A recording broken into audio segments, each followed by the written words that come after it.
Hey, what's up everyone? Welcome back to the channel. तो last video में हम लोगों ने एक full fledge cash flow statement का क्वेश्चन ट्राई किया था। इस वीडियो में भी हम लोग एक फुल फ्लेज क्वेश्चन को ट्राई करेंगे। So without any delay let's get started.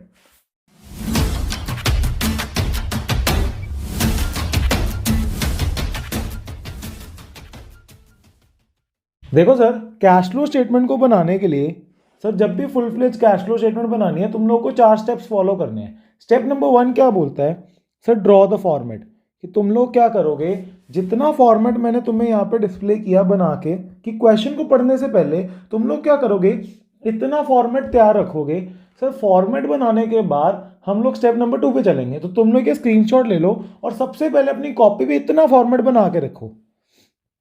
Sir ये कैश फ्लो स्टेटमेंट का पूरा फॉर्मेट बनाना है। और सेकंड क्या करना है सर, तुम लोगों को एक working note number 1, compulsory working note number 1 तुम्हें यही बनाना है। अगर full fledge cash flow statement का क्वेश्चन आता है तो सर तुम लोग सबसे पहले क्या करोगे, जितना फॉर्मेट और जितना वर्किंग नोट मैंने डिस्प्ले किया है उसका स्क्रीनशॉट ले लो और उसको सेम एज इट इज अपनी कॉपी पे बना लो। सर स्टेप नंबर 2 क्या बोलता है? सर स्टेप नंबर 2 बोलता है make working notes on the basis of additional information. Sir ये स्टेप बहुत इंपॉर्टेंट है, ध्यान से सुनना। सबसे पहले मैं क्या करूंगा,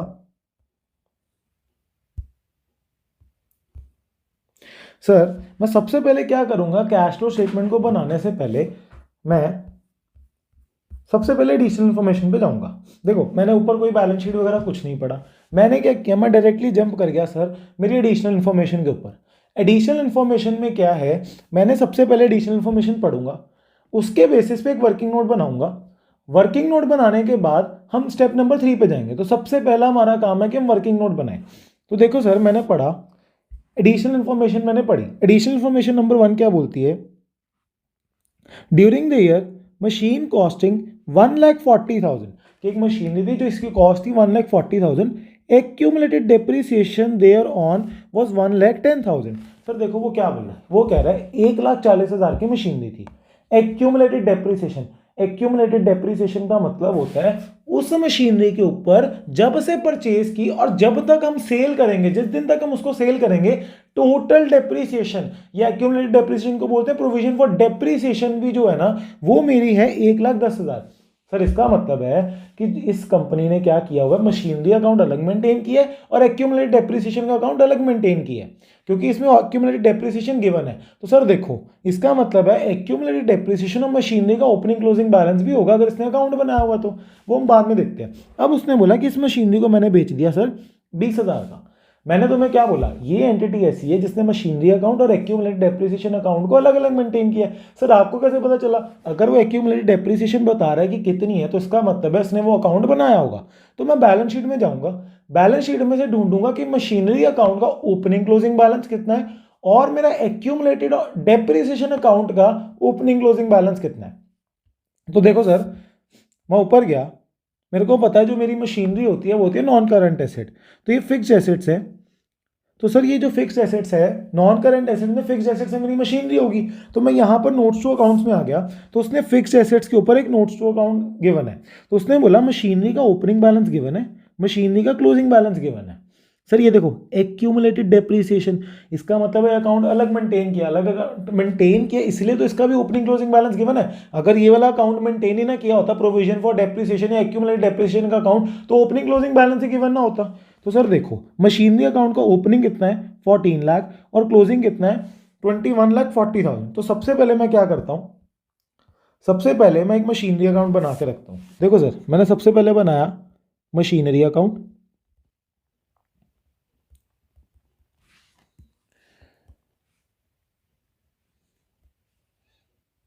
सर मशीनरी अकाउंट बनाते हुए मैं साथ में एक और अकाउंट बनाऊंगा जिसको नाम रखूंगा एक्यूमुलेटेड डेप्रिसिएशन अकाउंट। देखो सर अब मेरे को एक बात बताओ, मशीनरी अकाउंट का ओपनिंग बैलेंस कहाँ पे आता है? हमेशा ओपनिंग बैलेंस आता है डेबिट साइड पे, तो टू बैलेंस ब्रॉट डाउन। और सर मेरा क्लोजिंग बैलेंस आता है क्रेडिट साइड पे, तो bye balance carried down. Accumulated depreciation का ओपनिंग बैलेंस आता है बाय बैलेंस ब्रॉट डाउन और क्लोजिंग बैलेंस आता है टू बैलेंस कैरेट डाउन। सबसे पहले मैं क्या करता हूँ, बैलेंस शीट से ओपनिंग क्लोजिंग बैलेंस लिख लेता हूँ। तो सर देखो मेरा मशीनरी अकाउंट का ओपनिंग बैलेंस है 14 लाख, क्लोजिंग बैलेंस है 21,40,000। तो सर ओपनिंग बैलेंस है 14 लाख, सर क्लोजिंग बैलेंस है 21,40,000। अब सर मैं आता हूँ provision for depreciation. Provision for depreciation का इसका मतलब है सर ये मेरा हो गया, प्रोविजन फॉर डेप्रीसिएशन का ओपनिंग है 190, क्लोजिंग है 240। तो सर देखो मैं प्रोविजन फॉर डेप्रीसिएशन पे आ गया, ओपनिंग है 1,90,000, सर क्लोजिंग है 2,40,000। सर देखो मैंने क्या किया, बैलेंस शीट से ओपनिंग क्लोजिंग बैलेंस उठाए, उनको कट करके रख दिया। अब मैं पढ़ता हूँ एडिशनल इन्फॉर्मेशन में क्या लिखा है। देखो sir during the year machinery costing 1,40,000। Sir 1,40,000 रुपये की मशीनरी है, उस मशीनरी के ऊपर एक्यूमुलेटेड डेप्रीसिएशन जो है ना सर वो है 1,10,000 की। सर 1,40 की मशीनरी है, 1,40 की मशीनरी के ऊपर आज तक जितनी भी डेप्रीसिएशन लगी है ना, क्योंकि उसने बोला एक्यूमुलेटेड डेप्रीसिएशन उस मशीनरी के ऊपर कितनी है, तो 140 में से 1,10,000 सर लेस हो गया, तो आज उस मशीनरी की जो कॉस्ट होगी सर वो होगी 30,000। इस 30,000 की मशीनरी को मैंने 20,000 का बेच दिया। इसका मतलब है कि अगर मैंने 30 की मशीनरी को 20 में बेचा तो 10,000 हो गया सर मेरे को लॉस। तो सर देखो सबसे पहले मैं इसी को करूंगा, आई होप तुम लोगों को क्लियर होगा। उसने बोला 1,40 की कॉस्ट थी, आज तक उस पर डेप्रिसिएशन लगी 1,10,000 की, तो उसकी करंट वैल्यू होगी सर 30,000, WDV होगी उसकी 30,000।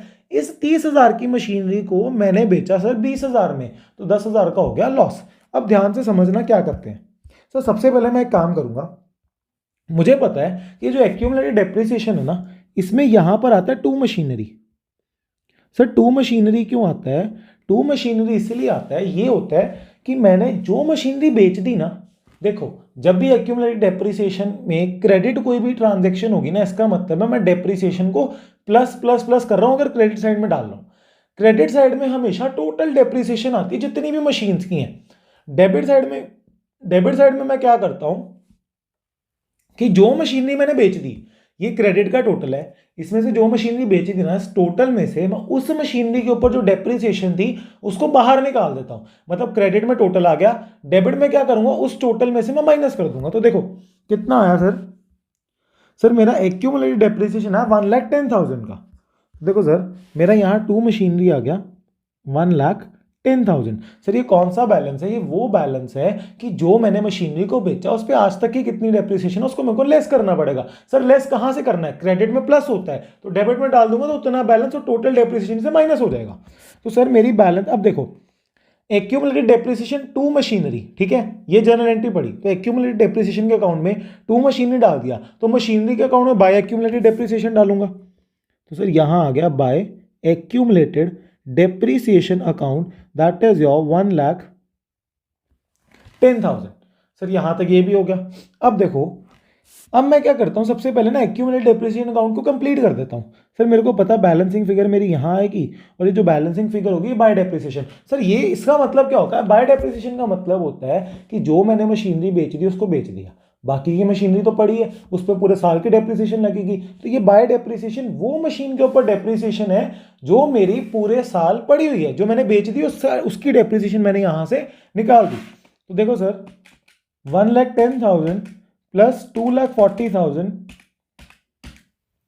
माइनस 1,90,000, तो सर मेरा 1,60,000 की होगी सर इधर डेप्रीसिएशन, और ये मेरा अकाउंट हो गया मैच। अब मैं क्या करता हूं, मैं इस मशीनरी अकाउंट पे आता हूं। उन्होंने क्या बोला था 1,40 की मशीनरी थी, आज तक की डेप्रीसिएशन है 1,10,000, तो आज उसकी वैल्यू कितने की, उसे 30,000 की। 30,000 की मशीनरी को 20,000 में बेचा, इसका मतलब है 10,000 का हो गया लॉस। तो देखो मैंने सर यहां पर डाला by loss on sale sir 10,000। Sir यहां पर मेरा आया बाय बैंक सर 20,000। 1,40 की टोटल कॉस्ट थी, 1,10 की डेप्रिसिएशन निकाल दी, 30,000 की बची, 30 की मशीनरी को 20 का बेचा, तो 10 का लॉस और 20,000 का आ गया सर बाय बैंक में सेल।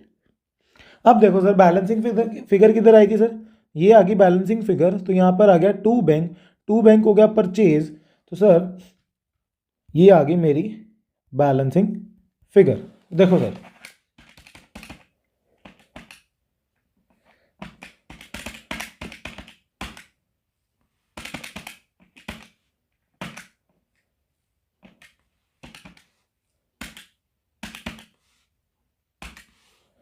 सर यहाँ आ गया 8,80,000। सर ये भी मेरा अकाउंट हो गया मैच। देखो हम लोगों ने क्या किया, हमें स्टेप नंबर 2 बोलता था कि वर्किंग नोट बनाओ on the basis of additional information, तो मैंने वर्किंग नोट बना दिया। अब स्टेप नंबर 3 पढ़ो। स्टेप नंबर 3 बोलता है put the treatment in the respective heads, कि तुम लोगों ने वर्किंग नोट बना लिया। हाँ, अब क्या करो, इस वर्किंग नोट के बेस पे तुम लोग ट्रीटमेंट डालना शुरू करो। सर देखते हैं कैसे। देखो सर, उसने बोला बैलेंस ब्रॉट डाउन कहीं जाता नहीं, सर कैरेट डाउन मेरा कहीं जाता नहीं। जो मेरा एक्यूमुलेटेड डेप्रिसिएशन है और सर ये जो टू मशीनरी है, ये आपस में हो जाते हैं कट, क्योंकि सर हमने दोनों अकाउंट में डाल दिए तो ये आपस में हो गए कट। अब क्या होगा सर, ये loss on sale of machinery कहाँ जाता है सर, ऑपरेटिंग एक्टिविटीज़ में। ये जो सेल है मेरा सर, ये जाता है मेरा इन्वेस्टिंग एक्टिविटीज़ में। जो ये मेरा परचेज है सर, ये भी जाता है इन्वेस्टिंग एक्टिविटीज़ में। ठीक है, अब देखो बाकी कुछ नहीं बचा। एक्यूमुलेट डेप्रिसिएशन में सर ये ओपनिंग क्लोजिंग कहीं जाता नहीं, और बाय डेप्रिसिएशन जो पूरे साल की डेप्रिसिएशन लगी, ये सर ऑपरेटिंग में जाता है। तो सबसे पहले देखो, loss on sale of machinery 10,000 और 1,60,000 की डेप्रिसिएशन, इसको मैं क्या करूंगा, ऑपरेटिंग एक्टिविटीज में ऐड कर दूंगा, एक को नॉन कैश समझ के दूसरे को नॉन ऑपरेटिंग समझ के। तो देखो सर, मैंने यहां पर ऐड किया डेप्रिसिएशन, एक सर मैंने ऐड कर दिया loss on sale of machinery. Sir देखो यहां पर आ गया 1,60,000 और सर मेरा loss on sale of machinery था 10,000। तो देखो सर, यही आया मेरा डेप्रिसिएशन आ गया 160, तो ये भी डाल दिया, BDCD कहीं जाएगा नहीं, मैंने loss on sale of machinery डाल दिया। अब मैंने 20,000 की बैंक में सर सेल की थी और 8,80,000 की परचेज की थी। तो देखो मैंने इन्वेस्टिंग एक्टिविटीज में डाला परचेज ऑफ मशीनरी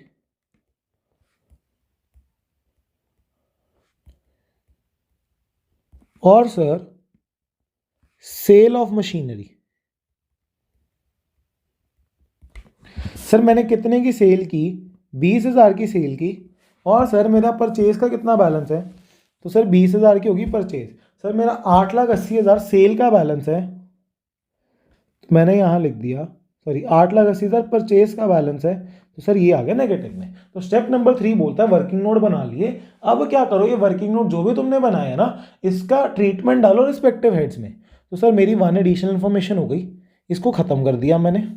अब जो भी ऊपर इसकी जो ट्रांजैक्शन थी, देखो फिक्स्ड एसेट्स का मेरा सारा बैलेंस खत्म हो गया क्योंकि इसका ट्रीटमेंट में डाल चुका हूँ, तो मैं इसको बैलेंस शीट से कर दूंगा कट। और सर मेरा एक रिजर्व्स और सरप्लस की भी नोट है, तो मैं यहाँ लिख देता हूँ कि रिजर्व्स और सरप्लस पे नोट नंबर 1 है, फिक्स्ड एसेट्स पे था नोट नंबर 2, और सर मेरा कैश और कैश इक्विवेलेंट्स पे नोट नंबर है 3। अब मैं एडिशनल इन्फॉर्मेशन 2 पढ़ता हूँ। During the year non current investments costing ₹80,000 was sold at a profit of 16,000। Sir ध्यान से समझना, उसने बोला इन्वेस्टमेंट का उसने सेल दी हुई है, इसका मतलब है मेरे को ओपनिंग क्लोजिंग बैलेंस भी गिवन होगा। तो मैं देखता हूँ मेरी बैलेंस शीट में पहले ओपनिंग क्लोजिंग बैलेंस में नॉन करंट इन्वेस्टमेंट्स का है, फिर उसके बेस पे एक अकाउंट बनाऊंगा। सर देखो मैंने ये लिखा नॉन करंट इन्वेस्टमेंट्स ईयरी। सर ओपनिंग बैलेंस है 2 लाख, क्लोजिंग बैलेंस है 2,70,000। देखो सर यहां पर मैं एक और अकाउंट बनाता हूं, यहां पर मैंने अकाउंट बनाया नॉन करंट इन्वेस्टमेंट्स का।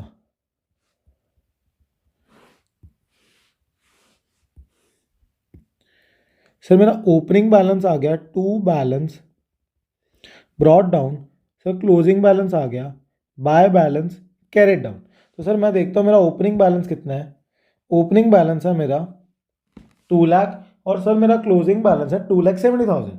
सर मेरा ओपनिंग आ गया 2 लाख, सर क्लोजिंग बैलेंस है 2,70,000। अब देखो सर मैं ये एडिशनल इन्फॉर्मेशन पढ़ता हूँ। एडिशनल इन्फॉर्मेशन क्या बोलती है, during the year non current investment 80,000 की इन्वेस्टमेंट्स थी, ठीक है, मैंने उसको बेचा प्रॉफिट ऑफ 16,000। इसका मतलब है 80 अगर कॉस्ट है, 16,000 का प्रॉफिट कब होगा।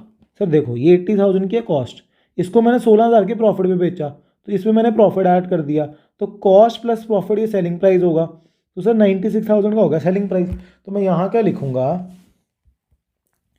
बाय बैंक 96,000, सर ये क्या आ गया, सेलिंग प्राइस। सर 96,000 का मेरा आ गया सेलिंग प्राइस। तो मैं यहाँ लिख दूंगा टू प्रॉफिट 16,000। सर अब मेरे को एक बात बताओ, डेप्रीसिएशन आती है कभी इन्वेस्टमेंट के ऊपर? सर नहीं, इन्वेस्टमेंट्स कभी डेप्रीशिएट होती नहीं है। तो सर इसका मतलब है 2,70,000 प्लस 96,000 माइनस 16,000 माइनस 2,00,000।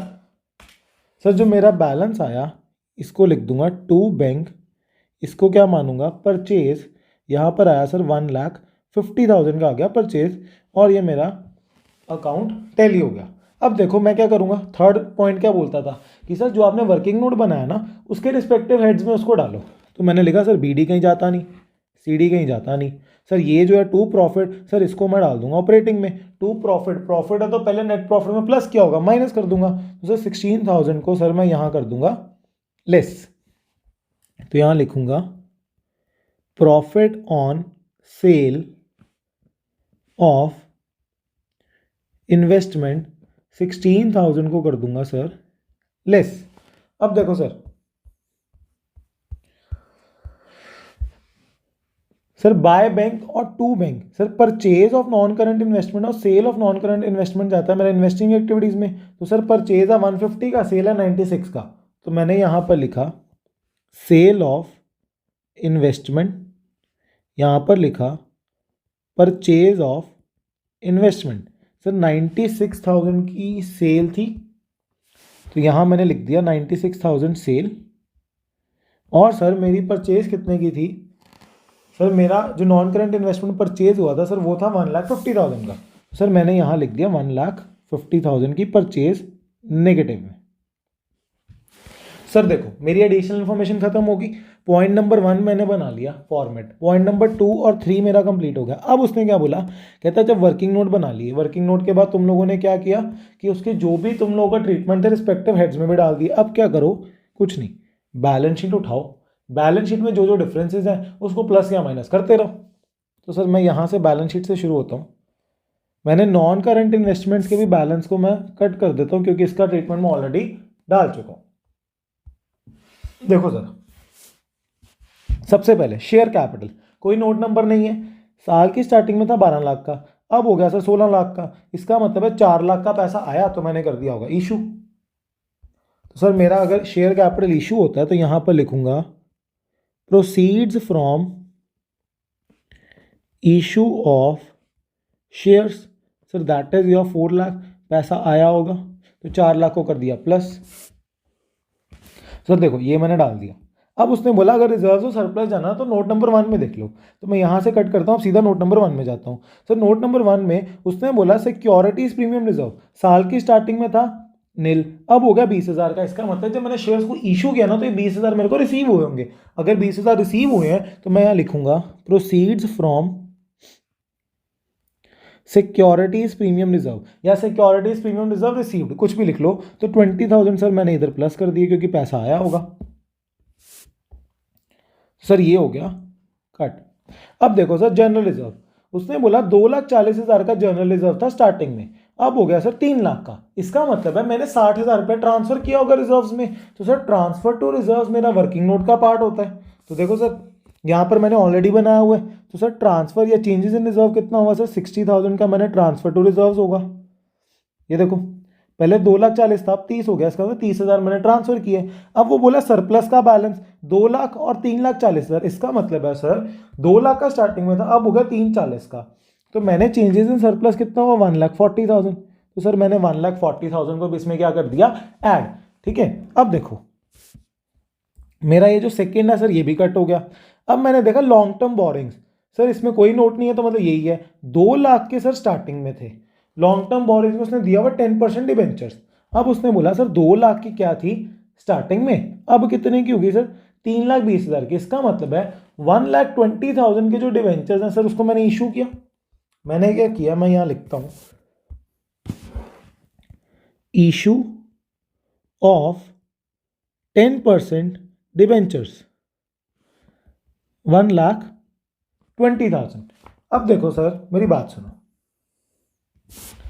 सर, यहाँ पर मैंने डिबेंचर्स को इशू किया तो उसको कट कर दिया। अब एक बात ध्यान से सुनना सर, अगर यहाँ डिबेंचर दिए ना तो मेरे को इंटरेस्ट ऑन डिबेंचर भी देना पड़ेगा। अब इंटरेस्ट ऑन डिबेंचर्स अगर देना, मेरे को डिबेंचर्स के ऊपर जो इंटरेस्ट देना है सर, अब सवाल ये होता है सर कि मैं इसको ओपनिंग बैलेंस पे दूं या क्लोजिंग बैलेंस पे। तो देखो इसमें ना मैंने पूरा क्वेश्चन पढ़ लिया, मेरे को नहीं पता लगा कि जो उसने डिबेंचर्स को इशू किया है ना वो साल की स्टार्टिंग में किया एंडिंग में किया। अगर डिबेंचर्स को साल की स्टार्टिंग में किया होगा ना सर इशू, तो सर मैं क्या करूंगा कि साल की स्टार्टिंग में बस 3,20,000 आ गया, मैंने इस पैसे को पूरे साल के लिए यूज किया तो 10% का जो इंटरेस्ट दूंगा वो 3,20,000 पे दूंगा। अगर मैं ये असम्पशन लेता हूं कि जो 1,20,000 के डिबेंचर्स इशू है ना वो साल की एंडिंग में हुई है, तो मैं क्या करूंगा 2 लाख के ऊपर इंटरेस्ट दूंगा। तो सर क्वेश्चन बता नहीं रहा तो अपने असम्पशन लेनी पड़ेगी। तो सर मैं क्या करता हूं, मैं इसमें 1,20,000 के डिबेंचर्स को मान लेता हूँ साल की एंडिंग में इशू हैं, तो मैंने पूरे साल के लिए 2 लाख रुपया पैसा यूज किया, तो मैं 2 लाख के ऊपर 10% का इंटरेस्ट दूंगा। तो मैं यहां पर लिखूंगा interest on debentures paid. Sir कितने का साल की स्टार्टिंग में 2 लाख के डिबेंचर्स हैं सर, 10% के डिबेंचर्स हैं, तो सर ये 20,000 रुपया मैंने क्या किया, मैंने इंटरेस्ट ऑन डिबेंचर्स को पे कर दिया। अब एक बात सुनो, ये अगर इंटरेस्ट ऑन डिबेंचर्स को एक्सपेंस मान के मैंने पे किया है तो मैंने पीएनएल के डेबिट साइड में डाला होगा, नेट प्रॉफिट की कैलकुलेशन के लिए क्या किया होगा उसको पीएनएल में से लेस। अब क्या कर दूंगा add.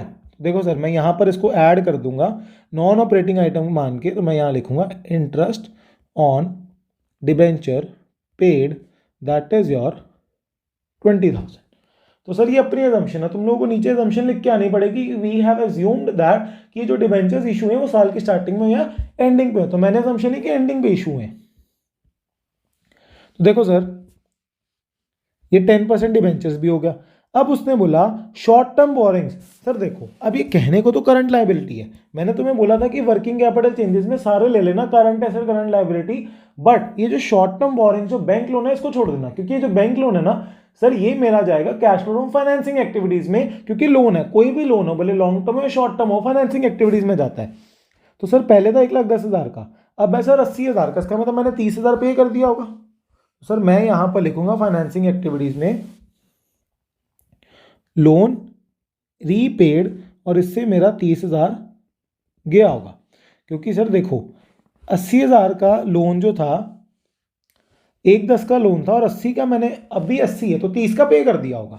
Trade payables, sir trade payables जो होते हैं ना सर वो होती है करंट लायबिलिटी। तो देखो 180 की स्टार्टिंग में थी सर 150 की अब हो गई, मुझे पता है कि मेरी जो करंट लायबिलिटी है वो डिक्रीज होगी, जब करंट लायबिलिटी डिक्रीज होती है तो उसको करता हूँ लेस। सर 30,000 से मैं इसको क्या कर दूंगा less, decrease in trade payables sir 30,000 से कर दिया लेस। देखो सर ट्रेड पेबल्स को भी मैं कर दूंगा लेस। सर अब देखो फिक्स्ड एसेट्स को ऑलरेडी डाल दिए, करंट एसेट्स ऑलरेडी डाल दिए, तो ये मेरा नोट हो गया खत्म। सर ये वाला नोट भी हो गया खत्म।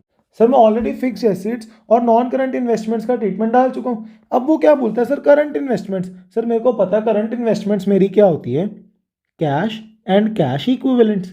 इसका मतलब है सर कि मैं क्या करूंगा इसका बस ओपनिंग बैलेंस लूंगा 80,000, ठीक है,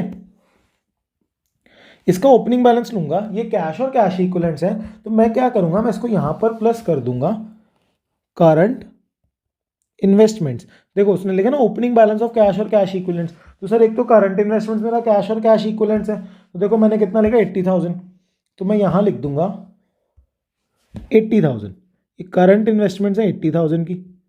अब सर मैं देखता हूँ और कोई कैश और कैश इक्विवेलेंट है। इसका क्लोजिंग बैलेंस का क्या करेंगे सर, इसका क्लोजिंग बैलेंस कहीं जाता नहीं, वो आंसर टैली करने के लिए यूज होता है, बाद में बताता हूँ। ट्रेड रिसीवेबल साल की स्टार्टिंग में थे 4 लाख के, अब हो गए सर 180 के। इसका मतलब है सर ये ट्रेड पेबल्स डिक्रीज हुए, सॉरी ट्रेड रिसीवेबल्स डिक्रीज हुए हैं। सर 2,20,000 का अगर करंट एसेट डिक्रीज होता है ना, जब करंट एसेट डिक्रीज होता है उसको मैं करता हूं ऐड। सर 2,20,000 को मैं यहां पर कर दूंगा add, decrease in current asset sir वो है मेरा ट्रेड रिसीवेबल्स 2,20,000। अब देखो सर ये ट्रेड रिसीवेबल्स कट हो गए, कैश और कैश इक्विवेलेंट्स अब आ गया। मेरे को एक बात बताओ, ये भी ओपनिंग बैलेंस है तो 240 का ओपनिंग बैलेंस प्लस करूंगा, तो यहाँ आ गया सर 2,40,000, क्योंकि ये भी मेरा कैश और कैश इक्विवेलेंट था, और उसने यहाँ पर नोट भी दिया हुआ तुम्हें कैश इन हैंड को और बैंक बैलेंस हो, तो दोनों कैश और कैश इक्विवेलेंट ही माने जाते हैं। तो मैंने 240 कर दिया इसमें ऐड, और मेरा ओपनिंग बैलेंस टोटल कितना हो गया सर? 3,20,000 का। अब मैं क्या करूंगा? Cash flow from operating activities निकालूंगा, फाइनेंसिंग और इन्वेस्टिंग। अब देखो, सबसे पहले ना मैं वर्किंग नोट बनाता हूँ। अब वर्किंग नोट में ये जितनी भी आइटम्स हैं, ना डिविडेंड पे किया, ना टैक्स पे किया, ना इंटरिम डिविडेंड, कुछ नहीं किया ना, तो मैं यहाँ लिख दूंगा नील। सबके आगे लिख दो नील, कि ये बैलेंस है ही नहीं। तो सर मेरा यहाँ पर ये आ गया नेट प्रॉफिट बिफोर टैक्स और एक्स्ट्रा ऑर्डिनरी आइटम्स 2 लाख। अब ये 2 लाख को मैं लिख दूंगा यहाँ पर। ये देखो सर, इसका मतलब अगर तुम लोगों ने स्टार्टिंग में इतना फॉर्मेट बनाया हुआ ना, तो जो ट्रांजैक्शन नहीं मिली उसमें लिख दो नील। इसका मतलब है सर, अगर फॉर्मेट बना लोगे तो सब कुछ पहले ही लिखा होगा, बस फिगर्स को फिल करते जाना। मैंने यहाँ पर क्या किया सर? सर अब देखो, डेप्रिसिएशन इन सबको करना है ऐड, तो मैंने 160 को ऐड किया सर, 10,000 को ऐड किया, 20,000 को ऐड किया, लेस कर दिया 16,000, तो सर मेरा आ गया 1,74,000। तो सर मैंने यहाँ लिख दिया, इसका टोटल लिख दिया यहाँ पर 1,74,000। सर इसमें अब मैं क्या करूँगा? Operating profit before working capital changes कैसे आएगा? 2 लाख और 174 का ट्रीटमेंट डाल दो, तो सर ये आ गया मेरा 3,74,000। अब देखो सर, अब जब डिक्रीज ये 220, सर 2,20,000 माइनस 30,000, तो सर मेरा आ गया 1,90,000 पॉजिटिव में। तो सर ये आ गया मेरा 1,90,000। तो operating profit after working capital changes कितना आ गया सर? 1,90,000 प्लस 3,74,000, सर ये आ गया 5,64,000। सर टैक्स पेड तो मेरे पास कुछ है नहीं, तो ये आ गया नील, और cash flow from operating activities आ गया 5,64,000। अब देखो सर, अब मैं क्या करूँगा? Cash flow from financing activities निकालूंगा। तो sir 90,000 plus 96,000 plus 20,000 minus 8,80,000 minus 1,50,000, sir मेरा आ गया कैश फ्लो, इसका टोटल जो है वो आया माइनस 9,14,000। सर ये क्या आया? मेरा cash used in financing activities. और सर मेरा ऊपर है कैश फ्लो फ्रॉम, क्योंकि पॉजिटिव फिगर थी, सर मेरा ये भी आ गया। अब मैंने क्या किया? मैंने देखा कि मेरा जो cash flow from financing activities कितना है। सर अगर पॉजिटिव आता तो फ्लो फ्रॉम लिखते हैं, यूज इन लिखते हैं जब नेगेटिव आए।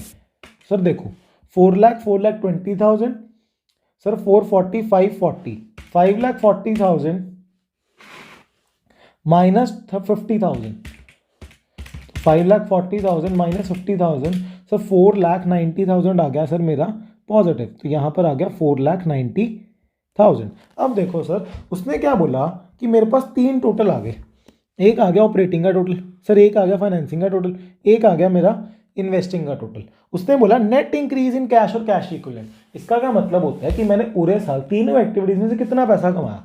तो मैंने सर 5,64,000 पॉजिटिव कमाया, माइनस 9,14,000 सर मैंने यहाँ से कमाया, प्लस कर दिया 4,90,000, तो सर मेरा आ गया 1,40,000।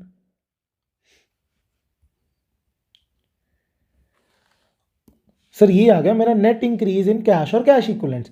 अब मैंने क्या किया कि पूरे साल मैंने 140 कमाया। मैंने देखा साल की स्टार्टिंग में ऑलरेडी कितना पड़ा था, तो साल की स्टार्टिंग में ऑलरेडी पड़ा था 3,20,000। तो सर मैंने बोला कि जो मेरा closing cash and cash equivalent है सर, वो कितना आ गया 4,60,000। अब सर इसको मैच करने के लिए मैं कहाँ जाता हूँ? बैलेंस शीट में। मैंने देखा बैलेंस शीट में कि मैंने 2 चीज़ों को कैश और कैश इक्विवेलेंट माना था।